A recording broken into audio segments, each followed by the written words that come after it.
അത് പൂർണ്ണമായിട്ടും കേന്ദ്ര ഗവൺമെൻറ്റിൻ്റെ ചുമതലയാണ്. എന്തേ ഇതേവരെ സ്വർണ്ണക്കടത്ത് നടന്നു എന്നെല്ലാവരും സമ്മതിച്ചിട്ടുണ്ട്. എന്നിട്ട് എന്തേ പിടിക്കാത്തത്? ആരായിരുന്നു തടസ്സം പിടിക്കുന്നതിന്? അപ്പോൾ ഇമാതിരിയുള്ള പ്രധാനമന്ത്രിയാകുമ്പോൾ വേറെ പദമൊന്നും ഉപയോഗിക്കാൻ പാടില്ല. അതുകൊണ്ട് ഇങ്ങനെയുള്ള പദമാണ് ഉപയോഗിച്ചുകൊണ്ടിരിക്കുന്നത്. സ്വർണ്ണക്കള്ളക്കടത്ത് പിടിക്കാൻ ഉത്തരവാദിത്തമുള്ള കേന്ദ്രം ഭരിക്കുന്ന പ്രധാനമന്ത്രിയുടെ ഓഫീസ്, അവിടെ ഏജൻസികൾ പൂർണ്ണമായിട്ടും പരാജയപ്പെട്ട് ഒരു തരത്തിലുള്ള കൃത്യതയും കൈകാര്യം ചെയ്യാൻ സാധിക്കാതെ പ്രതികളെ സംരക്ഷിക്കാൻ വേണ്ടിയിട്ടുള്ള ബോധപൂർവമായ പ്രവർത്തനം നടത്തിയിട്ട് ഇപ്പോഴും കേരളത്തിൽ വന്നിട്ട് ഏതോ ഓഫീസ് ഇതെല്ലാം സംരക്ഷിച്ച് നിങ്ങൾക്കറിയാലോ എന്ന് പറയുന്ന തികച്ചും തെറ്റായ നിലപാടാണ് പ്രധാനമന്ത്രിയുടെ പ്രസ്താവനയുടെ ഭാഗമായിട്ട് വന്നു ചേർന്നിട്ടുള്ളത്. അദ്ദേഹമാണ് അതിൻ്റെ ഉത്തരവാദി. അവരാണത് കൈകാര്യം ചെയ്യേണ്ടത്, ഏറ്റവും പ്രധാനപ്പെട്ട ഏജൻസി. പിന്നെ ഇവിടെ വലിയ കാര്യങ്ങളെ സംബന്ധിച്ച് സ്വന്തം നിയോജക മണ്ഡലത്തിൽ സ്വന്തം ഒപ്പം നടക്കുന്ന RSS BJP നേതാവ് ഇതിനിടയല്ലേ എന്ന് പറഞ്ഞാൽ കൃത്യമായിട്ട് ഇതിനിടയിൽ തന്നെയാണ് കൂട്ടബലാത്സംഗത്തിന് ഇരയാക്കിയിട്ടുള്ള പെൺകുട്ടി അതിൻ്റെ ഭാഗമായിട്ട് കേസെടുക്കാൻ കൂട്ടാക്കിയിട്ടില്ല. എന്നിട്ട് കോടതിയിൽ പോയിട്ട് കേസെടുക്കേണ്ടി വന്നപ്പോഴാണ് RSSൻ്റെ വിപുലമായ ഒരു സഞ്ചയമാണ് ഇതിൻ്റെ ഭാഗമായിട്ട് നിന്നത്, പ്രവർത്തിച്ചത്, കൂട്ടബലാത്സംഗം ചെയ്തത് എന്നിപ്പോഴും പുറത്തു വന്ന വിവരം. മനസ്സോടെയാണ് അവർക്ക് അവസാനം അറസ്റ്റ് ചെയ്യേണ്ടി വന്നത്. ഇമാതിരിയുള്ള കാര്യങ്ങൾ മുഴുവൻ നടന്നുകൊണ്ടിരിക്കുന്ന കേന്ദ്രത്തിൽ നിന്ന് കേരളം പോലുള്ളൊരു സംസ്ഥാനത്തിൽ വന്നിട്ട് കാര്യങ്ങളൊക്കെ നന്നായിട്ട് ജനങ്ങൾക്ക് മനസ്സിലാക്കാൻ ശേഷിയുള്ള ഒരു സംസ്ഥാനമാണ് കേരളം. അവിടെ വന്നിട്ട് ഇമാതിരിയുള്ള കാര്യങ്ങൾ പ്രസംഗിക്കുന്നു എന്ന് പറഞ്ഞാൽ അദ്ദേഹത്തിൻ്റെ ഒരു അവസ്ഥ എന്താണ് എന്നുള്ളത് പരിതാപകരമാണ് എന്ന് മാത്രമേ പറയാൻ സാധിക്കുള്ളൂ. അതാ കാര്യം. കേരളം പിടിക്കാൻ വന്നതാണ്. കേരളം പിടിക്കാൻ ഇതിനു മുമ്പ് വന്നിട്ടുണ്ടല്ലോ. മുമ്പ് എനിക്ക് ഒരു ഓർമ്മയുണ്ട്. മുഖ്യമന്ത്രി അതായത് പിണറായി മത്സരിക്കാൻ പോകുന്ന മണ്ഡലത്തിലൂടെ ഒരു പദയാത്ര നടത്താൻ തീരുമാനിച്ചു BJP നേതാവ് അമിത്ഷാ. എന്നിട്ട് എന്താ ആ മണ്ഡലത്തിൽ സംഭവിച്ചത്? അതുകൊണ്ട് ആ രീതിയിലുള്ള കാര്യങ്ങൾക്കൊന്നും വലിയ ഞങ്ങൾ മറുപടി പറയേണ്ട കാര്യമില്ല. അത് കേരളത്തിലെ ജനങ്ങൾ തന്നെയാണ് കൃത്യമായിട്ട് മറുപടി പറയുക. ഇപ്പോൾ തൃശ്ശൂർ പിടിക്കാനാണ് എന്നുള്ളതാണ് ഇപ്പം പറഞ്ഞ് നടക്കുന്നത്. തൃശ്ശൂരൊന്നും തൊടാൻ പറ്റാത്ത അവസ്ഥ BJPക്ക് ഉണ്ടാകുന്ന കാര്യത്തിൽ ഒരു സംശയവും നിങ്ങൾക്ക് ഉണ്ടാവേണ്ട. കേരളത്തിലെ ഒരു പാർലമെൻറ്റ് നിയോജക മണ്ഡലത്തിൽ നിന്നും ഒരു സീറ്റിലും BJP ജയിക്കാൻ പോകുന്നില്ല. ഇനി ഇവരെല്ലാം കൂടി ചേർന്ന് വന്നാലും ഒറ്റക്കൊറ്റയ്ക്ക് വന്നാലും ഈ കേരളത്തിലെ ജനങ്ങൾ ഉത്ബുദ്ധതയോടുകൂടി കൃത്യമായിട്ട് വോട്ടവകാശം രേഖപ്പെടുത്തുന്നവരാണ്.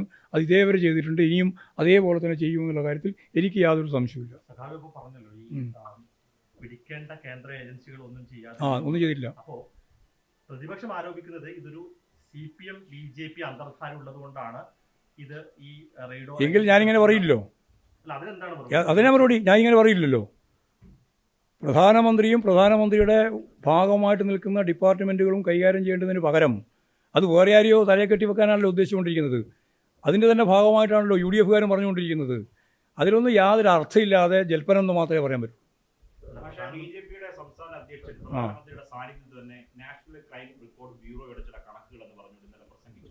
അത് പറയുന്നത് കേരളമാണ് ഏറ്റവും കൂടുതൽ സ്ത്രീകൾക്കെതിരെ പീഡനമുള്ള സ്ഥലം, ഈ പറഞ്ഞ ഗാർഹികപീഡനമുള്ള സ്ഥലം, നിരവധി ആരോപണങ്ങൾ പ്രധാനമന്ത്രി സാന്നിധ്യത്തിലാണ് BJPയുടെ സംസ്ഥാനം. പ്രധാനമന്ത്രി തന്നെ ഇങ്ങനെയാണ് പറയുന്നത്. പിന്നെ പ്രധാനമന്ത്രിയുടെ സാന്നിധ്യത്തിൽ പറയുന്നതിന് എന്താ കുഴപ്പം? ശുദ്ധ അസംബന്ധങ്ങളും കളവും പറയുകയാണ്. കളവ് പറയുക എന്നുള്ളത് BJPയുടെ ഏറ്റവും പ്രധാനപ്പെട്ട മുഖമുദ്രയാണ്. കള്ള പ്രചാരവേല നടത്തുക എന്നുള്ളത് ഏത് ഫാസിസ്റ്റുകളുടെയും സ്വഭാവമാണ്. ആ ഫാസിസ്റ്റുകളുടെ രീതി തന്നെയാണ് BJP കൈകാര്യം ചെയ്തുകൊണ്ടിരിക്കുന്നത്. അതുതന്നെയാണ് കേരളത്തിലെ അധ്യക്ഷനും പറഞ്ഞിട്ടുള്ളത്. അല്ല റിപ്പോർട്ടിൽ നിന്ന് മേലൊരു കള്ളാസെടുത്ത് പറയുക, എന്നിട്ട് ബാക്കി കാര്യത്തിൽ അദ്ദേഹം തന്നെ തയ്യാറാക്കി പറയുക. അതൊന്നും ശരിയായ നിലപാടല്ല. ഇതെല്ലാം ജനങ്ങൾക്ക് മനസ്സിലാവും. ക്രമസമാധാനം ഏറ്റവും നന്നായിട്ട് നടക്കുന്ന ഇന്ത്യയിലെ ഒന്നാമത്തെ സംസ്ഥാനം കേരളമാണ്. പ്രധാനപ്പെട്ട വ്യക്തികളൊക്കെ ഇന്നലെ പങ്കെടുത്തിട്ടുണ്ട്. പ്രധാനപ്പെട്ട വ്യക്തികൾക്കെല്ലാം പങ്കെടുക്കും. പ്രധാനമന്ത്രി പങ്കെടുക്കുന്ന യോഗമല്ലേ, പ്രധാനപ്പെട്ട ആളുകളെല്ലാം പങ്കെടുത്തോട്ടായാലും ഞങ്ങൾക്ക് ആർക്കുള്ളൂ. അല്ല, അതൊക്കെ ശോഭനോട് ചോദിക്കേണ്ടതാണ്. ആയിക്കോട്ടെ എന്ന്, അതുകൊണ്ടൊന്നും ഒരു കുഴപ്പമില്ലാന്ന്. പ്രധാനമന്ത്രി വിളിച്ചു ചേർത്ത യോഗത്തിൽ അവർ പങ്കെടുക്കണോ അവർ തീരുമാനിക്കേണ്ടതാണ്. അതുകൊണ്ട് കേരളീയത്തിൻ്റെ ഭാഗമായിട്ട് പങ്കെടുത്തതെല്ലാം തെറ്റാണെന്ന് പറയാൻ പറ്റുമോ? അവരെല്ലാം ഇനിയും ഈ കലാകാരന്മാരെയും സ്പോർട്സ് ഉൾപ്പെടെയുള്ള മേഖലയിലുള്ള ആളുകളെയെല്ലാം കക്ഷി രാഷ്ട്രീയത്തിൻ്റെ അറകളിലേക്ക് തിരിക്കണ്ട. അത് നിങ്ങളങ്ങനെ അതന്നെ ഞാൻ പറഞ്ഞത്. അത് തന്നെയാണ് പറഞ്ഞത്. ഞങ്ങളിപ്പോൾ മുഖ്യമന്ത്രി പങ്കെടുത്തുകൊണ്ടുള്ള യോഗങ്ങളിലും അതുപോലെ തന്നെ വളരെ പ്രധാനപ്പെട്ട യോഗങ്ങളിലൊക്കെ ആളുകൾ പങ്കെടുക്കുന്നില്ലേ? അല്ല, ഇത് പാർട്ടി പരിപാടിയിലൊക്കെ പങ്കെടുപ്പിക്കുന്നു. ഇതല്ലേ അവർ ചെയ്തുകൊണ്ടിരിക്കുന്നത്. അത് തിരിച്ചറിഞ്ഞവർ പോവില്ല, തിരിച്ചറിയാത്തവർ പോവും. പിന്നെ തിരിച്ചറിയുമ്പോൾ ശരിയായ രീതിയിൽ നിലപാട് സ്വീകരിക്കും. രാഷ്ട്രീയമായി സഹകരിക്കുന്നവരെ സർക്കാരിന്റെ ഒരു പ്രധാനപ്പെട്ട പരിപാടിയുടെ അംബാസഡർ ആക്കുന്നത് ശരിയാണോ? ഞങ്ങൾ ഇവർ ഏത് രാഷ്ട്രീയ പ്രസ്ഥാനത്തിൻ്റെ ഒപ്പം നിൽക്കുന്നു എന്ന് നോക്കിയിട്ടല്ല അംബാസഡർ ആക്കുക. അവരുടെ കഴിവാണ്.